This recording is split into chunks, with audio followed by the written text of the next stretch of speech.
आपने gateway of India का नाम सुना होगा, आपने इंडिया गेट का नाम सुना होगा, लेकिन इस समय हम एक और भविष्य के गेटवे ऑफ इंडिया पर खड़े हैं। और वो मैं इसलिए कह रहा हूं क्योंकि ये गेटवे ऑफ इंडिया है ग्लोबल फाइनेंस सर्विसेज के मामले में। और आज गिफ्ट सिटी के चेयरमैन श्री हसमुख आदिया जी मेरे साथ हैं। सबसे पहले हम ये सोचते हैं कि हमें इंटरनेशनल फाइनेंशियल सर्विसेज सेंटर बनाने का ख्याल यहाँ पर क्यों आया? देखिए, ऐसा है कि मोदी साहब जब गुजरात के चीफ मिनिस्टर थे, वे बैक 2007 की बात है ये, जब उन्होंने इसके बारे में सबसे पहले सोचा।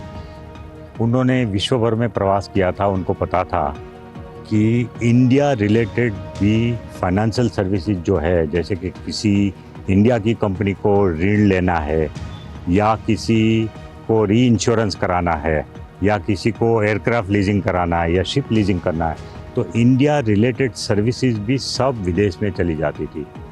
तो उन्होंने ये सोचा कि ये ठीक नहीं है। इंडिया में एक ऐसा फाइनेंशियल सर्विसेज सेंटर बनना चाहिए कि जिसमें न सिर्फ इंडिया के लोगों को वहाँ पर पूरी दुनिया की फाइनेंशियल सर्विसेज मिल जाए, बट विदेश के लोग भी यहाँ पर फाइनेंशियल सर्विसेज का लाभ उठाने के लिए यहाँ तक आए। तो ये आइडिया के साथ उन्होंने देखा था पहले कि सिंगापुर में ऐसा सेंटर है, दुबई में है, अन्य जगह पे भी है। तो उन्होंने इसी तरह से एक गिफ्ट सिटी का विज़न बनाया। ये नाम भी उन्होंने ही दिया था।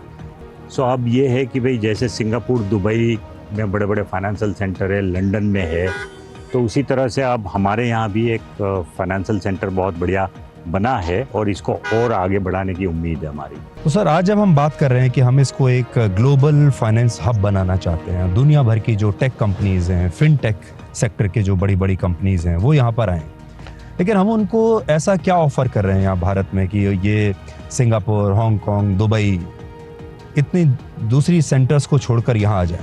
देखिए, जो दूसरे सेंटर विकसित हुए हैं उसके पीछे भी एक हिस्ट्री है।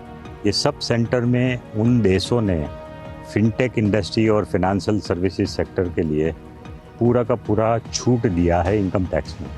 अब वही चीज़ हमें इंडिया में करनी पड़ेगी अगर उनके साथ कॉम्पीट करना है।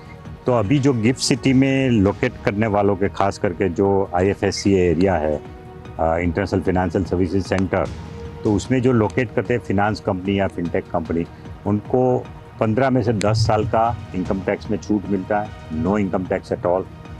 GST का पूरा छूट मिलता है, there is no GST on whatever they purchase और whatever services they are giving within the gift city. And also there is no stamp duty on any transaction of lease और rental, whatever, or even ownership, whatever documents are made. So there is no stamp duty.